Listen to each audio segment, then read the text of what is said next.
सुप्रभात। आपका बंटी इनके लेखक है मनु भंडारी। इसी में शकुन, अजय, बंटी, वकील चाचा, डॉक्टर जोशी, मीरा, टीटू, शन्नो, कुप्पी, अमी और जोत ये पात्र हैं। ये उपन्यास मनोवैज्ञानिक है।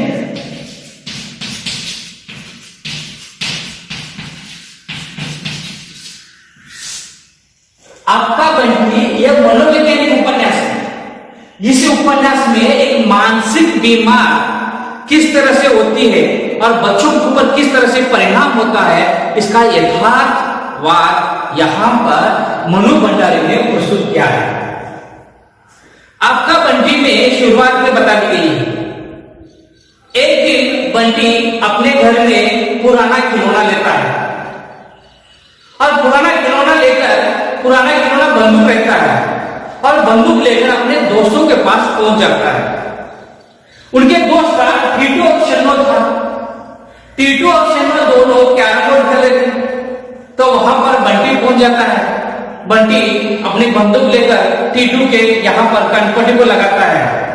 कहता है कि टीटू हिलो पर। जब वहां पर बंटी टीटू को ऐसा धमकाता है, धमकाने के बाद वहां पर अक्षर से टीटू जगह पे ही रुक जाता है। बंटी क्या है, बंटी क्या है, मुझे दिखाओ ना। तब बंटी कहता है, देखिए मेरे पास बंदूक है। तो वहां पर वो कहता है, बंटी बंदूक कहां से लाया? अरे मेरे पापा भेज दिए थे। अरे तेरे पापा कब आए थे? नहीं, मेरे पापा वकील चाचा के माध्यम से मेरे घर पे भेज दिए थे। अरे बंटी तुझे मालूम है तुम्हारे पापा तुम्हारी मम्मी एक जगह पे क्यों रहते हैं? मुझे क्या पता। अरे बुद्धू कहेगा तुम्हारे मम्मी और पापा ये दोनों का क्या हो चुका है? तलाक हो चुका है। अजय और शकुन का तलाक हो चुका है। ये बात बंटी के दोस्त टीटू और शन्नो ने बंटी को बताता है। बंटी का उम्र कितना है? 6-7 साल का लड़का है।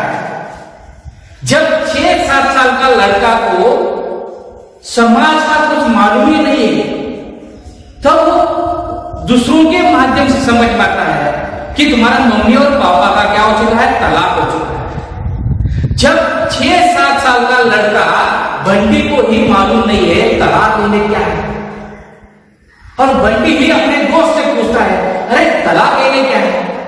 अरे तलाक लेने तुम्हारी मम्मी और पापा दोनों एक जगह पे रह सकते नहीं है, उसे कहते हैं तलाक। जब बंटी गुस्से में अपनी जो बंदूक में गोलियां थी और वो हवा में चला देता है और घर आने के बाद वो शाम से वहां पर घर में रहता है। आश्चर्य हो जाता है कि ये सवाल किसे पूछूं, मम्मी से कब पूछूं? और एक बात कहता है, एक मन कहता है पूछना चाहिए और दूसरा मन कहता है कि पूछना नहीं चाहिए। और वो ठान लेता है कुछ भी हो, मम्मी और पापा को दोनों को एक जगह करने का है, ये ठान लेता है। मगर एक दिन उनके घर में, बंटी के घर में वकील चाचा आता है। जब वकील चाचा आता है तब हमारे पिताजी को, यानी पिताजी के बारे में, अजय के बारे में कुछ ना कुछ संदेश लेके आता है। बंटी शनिचर का दिन था, बाहर खेल रहा था, तब अचानक वकील चाचा आता है। चाचा कहकर वहां पर बंटी वकील चाचा के पास पहुंच जाता है। अरे मम्मी क्या कर रही है? आज शनिचर का दिन था, उसी कारण से मम्मी थोड़ी आराम कर रही है। तब वहां पर वकील चाचा घर में आने के बाद मम्मी अपने कपड़े संभाल लेती है और संभाल लेने के बाद वहां पर दोनों से बातचीत होता है, वकील चाचा का और यहाँ पर शकुन का। जब ये दोनों का बातचीत होता है तब बंटी सुनता है।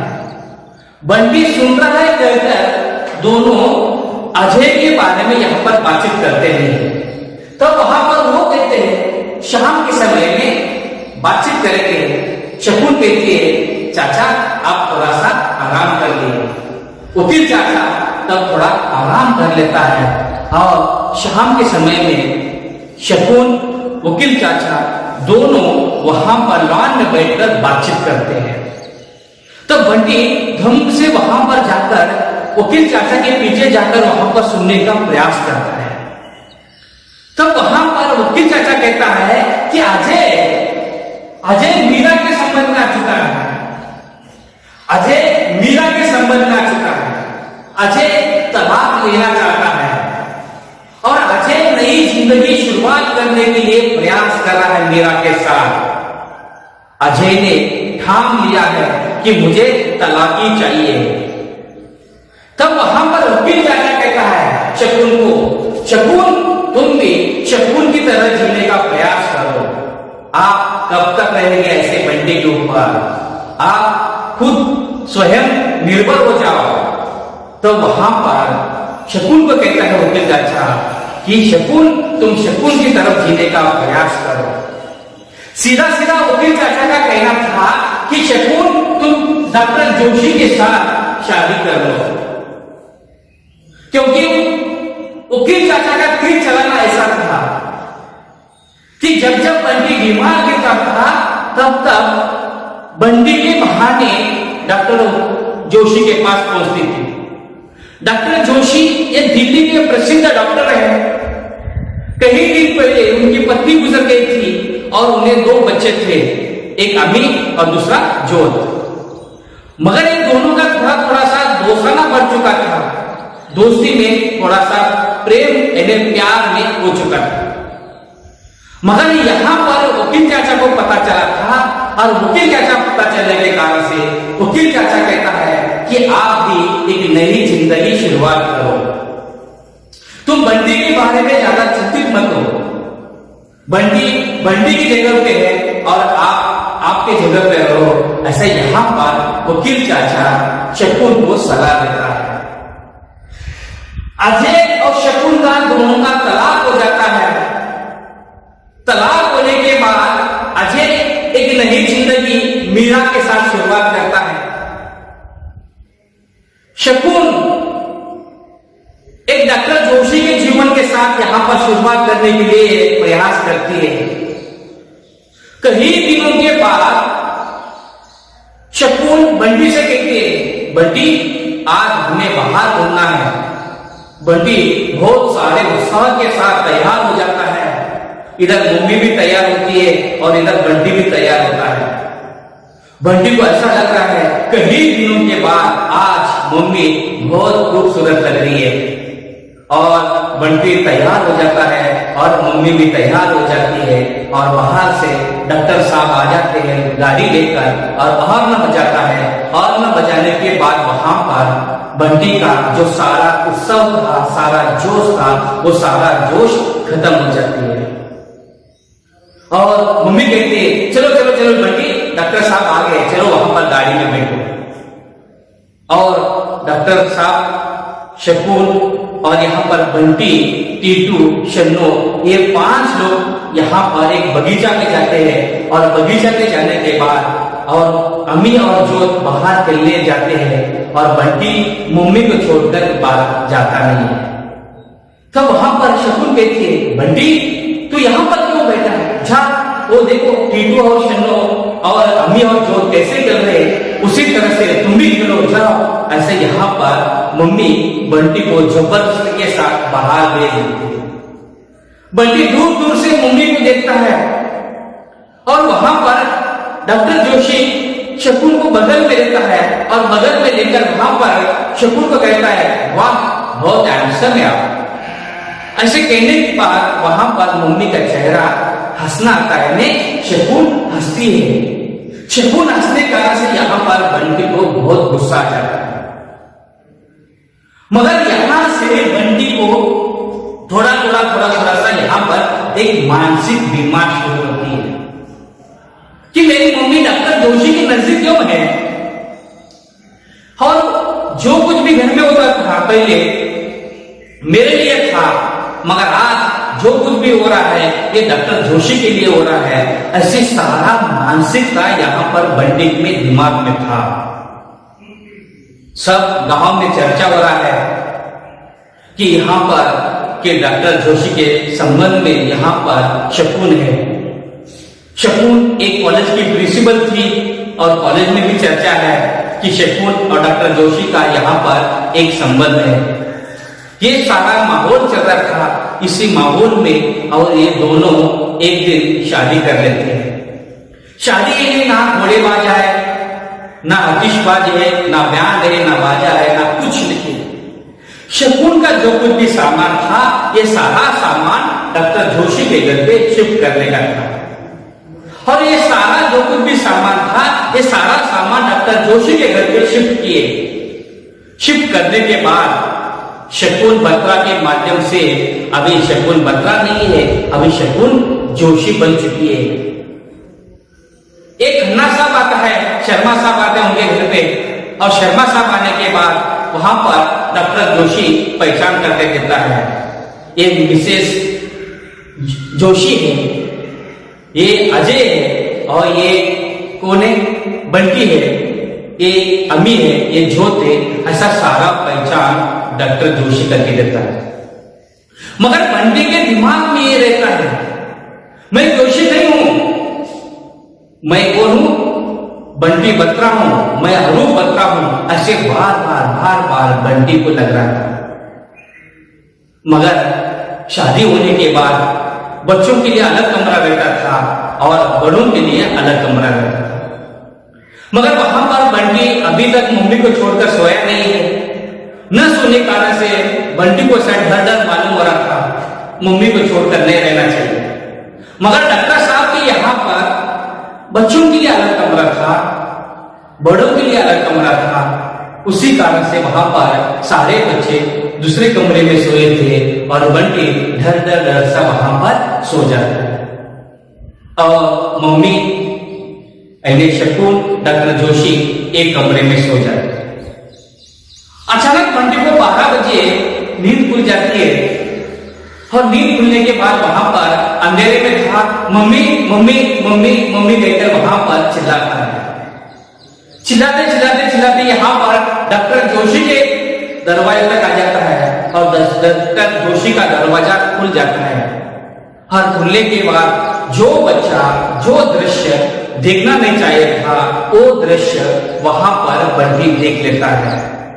डॉक्टर जोशी और यहाँ पर शकुन का जो नंगापन का चेहरा यहाँ पर बंटी देख लेता है। जब ये चेहरा देखने के बाद बंटी की मानसिकता एक प्रकार का बीमार जैसी हो जाती है। बंटी किसी से ज्यादा बात करता नहीं है, कुछ करता नहीं है। मगर शकुन बार बार कहती है, ये डॉक्टर जोशी तुम्हारे पापा है। वो कहता है, ये मेरा पापा नहीं है, मेरा पापा कोलकाता में रहते हैं। ये डॉक्टर जोशी मेरा पापा नहीं है। मम्मी कहती है, टीटू और ये शन्नो ये तुम्हारे भाई है। नहीं, ये मेरे भाई नहीं है, ये मेरे पापा नहीं है। ऐसे यहां पर घर में हट करता है। वो कहता है, मुझे मेरे पापा के पास जाना है, मेरे पापा कोलकाता में है, मेरे पापा के पास जाना है। ऐसे हर दिन घर में यहां पर झगड़ा करता है। एक दिन शकुन ने अजय को बुलाते हैं और अजय को बुलाने के बाद वहां पर अजय आ जाता है और अजय के साथ यहाँ पर बंटी चला जाता है कोलकाता। ये सारा दृश्य यहाँ पर वो कहता है, बंटी कहता है, अभी एक बार मेरे पापा के पास जाने के बाद दोबारा मैं मम्मी के पास आता नहीं है। ये बंटी थाम लेता है और थामने के बाद यहाँ पर ये लोग इधर है और बंटी और अजय इन्हें दोनों कोलकाता चला जाते हैं। और कोलकाता चला जाने के बाद वहां पर अजय कहता है, ये तुम्हारी कौन है, मम्मी है, ये तुम्हारी मम्मी है। और ये कौन है, चीनू, ये तुम्हारा भाई है। यहां पर ऐसा यहाँ अजय कहता है, ये मीरा तुम्हारी मम्मी है, चीनू तुम्हारा भाई है। तब भी वहां पर बंटी कहता है, ये मेरा मम्मी नहीं है, ये मेरा भाई नहीं है। इसी में यहाँ पर बंटी का मानसिकता और थोड़ा सा बिगड़ जाता है। बिगड़ने के कारण बंटी एक प्रकार का एक मानसिक संतुलन बिगड़ता जाता है। बंटी किसी से बात करता नहीं है घर में, सिर्फ पापा से यानी अजय से ही बात करता है, अन्य लोगों से बात करता नहीं है। ऐसे एक मानसिकता में हो जाता है। और पापा को पता चला है कि बंटी घर में ऐसे रहे तो एक दिन पागल हो जाएगा। इसी कारण से वो कहता है, अजय कहता है अभी बंटी को क्या करना चाहिए, हॉस्टल भेजना चाहिए कहकर, और बंटी को हॉस्टल भेजने के लिए तैयारी करता है।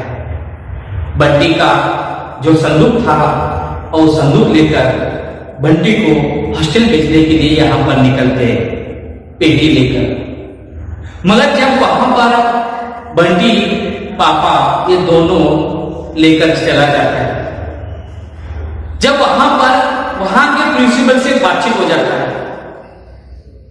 वो कहता है तुम्हारे मम्मी का नाम क्या है? बंटी कुछ सवाल का जवाब देता नहीं है। तुम्हारे पापा का नाम क्या है? बंटी वहां पर भी सवाल का जवाब देता नहीं है। टेल मी अरूप, ऐसे पापा बताते हैं, बंटी बताओ तुम्हारा नाम क्या है, तुम्हारे पापा का नाम क्या है, तुम्हारे मम्मी का नाम क्या है? मगर वो बंटी वहां पर बता सकता नहीं है, क्योंकि बंटी के दिमाग में एक प्रकार का मानसिक बीमार होने के कारण से वो बीमार हो चुका था। थोड़ी बाहर आने के बाद और थोड़ा आगे चला जाता है, और आगे चला जाने के बाद एक लाश जाते हरे राम हरे कृष्ण बोलकर, और बंटी वहां उतर कर वो लाश के सामने नाचता है बंटी, और पापा उसके पीछे भागते हैं, और बंटी और थोड़ा सा और आगे बढ़ जाता है, वो पागल हो जाता है, पूरे भागता रहता है बंटी। इस उपन्यास में एक दाम्पत्य जीवन के बारे में शकुन और अजय ये दोनों पति पत्नी है, और उनका जो बच्चा है वो बंटी है। जब पति पत्नी ठीक न होने कारण से जो बच्चों के ऊपर जो असर होता है, वो असर आज मनोवैज्ञानिक उपन्यास में यानी आपका बंटी में यहाँ पर बंटी की मानसिक बीमार के बारे में बता दी। ऐसे बीमार आज हमारे भारत देश में, आज हमारे देशों में ऐसे गंभीर समस्या है, जो माँ बाप ठीक न होने कारण से यहाँ पर बच्चों के ऊपर परिणाम हो रहा है, और परिणाम होने के कारण से वो बच्चे विकलांगता बन जा रहे हैं, यानी एक मानसिक बीमार हो जा रहे हैं। और मानसिक बीमार होने के कारण से उनका धार्मिक, सामाजिक, शैक्षणिक और आर्थिक इनका प्रगति हो रहा नहीं है। और इसी कारण से इस उपन्यास का पढ़ने का एक ही उद्देश्य है कि समाज में माँ बाप ठीक होना चाहिए। माँ बाप ठीक है तो यही संस्कार वो अपने बच्चों को पढ़ा सकता है। धन्यवाद।